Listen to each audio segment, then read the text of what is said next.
রানাঘাট লোকসভা কেন্দ্রের সিপিআইএম কংগ্রেস জোট প্রার্থী অলোকেশ দাসের সমর্থনে রোড শো করতে ভোট প্রচার করতে এলেন ডিওয়াইএফআই নেত্রী মীনাক্ষী মুখার্জি।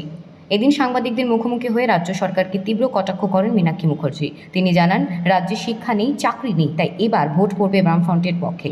অপরদিকে মীনাক্ষীর বক্তব্য পুরোটাই সাজানো ঘটনা বলে মন্তব্য করেন বিরোধী রাজনৈতিক শিবির। ব্যুরো রিপোর্ট, IHRO বার্তা।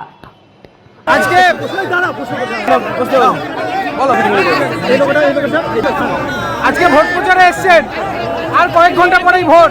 কি মনে হচ্ছে অলোকেশ দাসের সমর্থনে এসে কি মনে করছেন?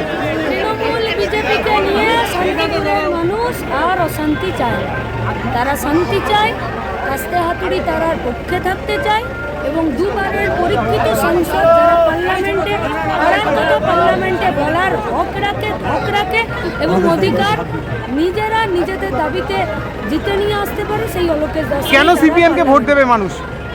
কারণ মানুষ চাকরি চায়, বেঁচে থাকতে চায়, দুর্নীতি চায় না, নিজের দেশে নাগরিক হয়ে বাঁচতে চায়, তাই ভোট দেবে। আরেকটা প্রশ্ন রাখবো, ইতিমধ্যে রানাঘাট লোকসভা কেন্দ্র কিন্তু পাখির চোখ করেছে শাসক বিরোধী দুই শিবিরই। একে প্রধানমন্ত্রী, পরিষ্কার বোঝা যাচ্ছে যে পায়ের নিচে জমি সরে গেছে। মীনাক্ষী, সন্দেশখালী ঘটনা নিয়ে কি বলবেন? মানুষ তো বিভ্রান্ত।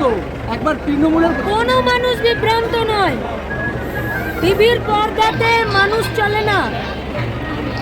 সন্দেশখালীতে মানুষের জমি লুট হয়েছে, সন্দেশখালীতে যারা ধরা পড়েছে তারা বালুর সঙ্গে রেশনের চাল চুরি করেছে, সন্দেশখালীতে মায়েদের ইজ্জত লুট হয়েছে, সন্দেশখালীতে বেকার ছেলে মেয়েদেরকে 100 দিনের কাজ না দিয়ে বাইরে কাজ করতে যেতে বাধা দিয়েছে, সন্দেশখালীতে জোর করে ধানের জমি জলকর করেছে। কোনটা মিথ্যে, কোনটা বিভ্রান্তিমূলক?